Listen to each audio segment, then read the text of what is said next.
Researcher Amnesty International Ahmed El-Zubair now joins me to discuss the situation in Sudan.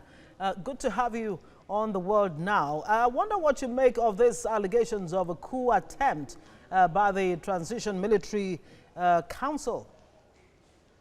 Oh, thank you very much for having me. I think we received conflicting information around this alleged military coup. Some claim that these officers are loyal to the former regime, that means Omar al-Bashir regime. And also, as you reported here in your report, that they are loyal to the opposition forces. So these are all kind of allegations because at the moment there is a tense, polarized situation in Sudan, especially after the 3rd of June. And we don't know the exact reality or accuracy of these reports. Is this a sign on the part of the TMC, especially at a time when US and AU are pushing for a solution to the Sudan crisis? What really do you think would be the sustainable way forward? Well, I think there is a clear roadmap. I mean, even by the admission of the military council yesterday, they said they agreed almost over 95% of all the issues with the opposition forces. So just remaining 5%. So unfortunately, the tragedy that happened on the 3rd of June complicated the whole issue. So that's allowed the intervention now by the Prime Minister of Ethiopia, Abiy Ahmed, and then now the involvement of United States State Department official, and also they appointed special envoy to Sudan, and they met with the military council yesterday. I think they met also with the opposition. I think everybody talking about there is a clear roadmap. So to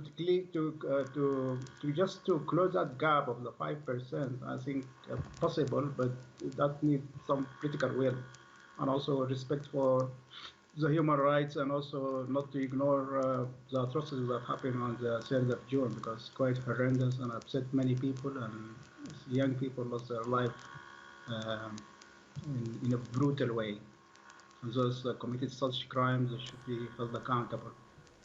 Do you think or believe that there's any progress that can be made if there are no repercussions or justice for the over 120 people who have lost their lives since the protests began in Sudan? Yes, Omar al-Bashir has just been charged for corruption and not genocide and other crimes against humanity that is alleged to have committed.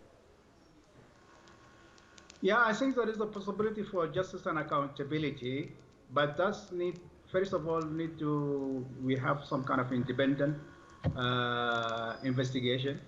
I think the Office of High Commissioner in Geneva could be a possible body to conduct such investigation. Also, the AU could also investigate such issue, especially what's happening 3rd of June. Also, combined body between the Office of High Commissioner and the AU to investigate what's happening in Sudan. But I don't think at the current tense, polarized political situation in Sudan, many people will believe there will be impartial, independent investigation inside the country.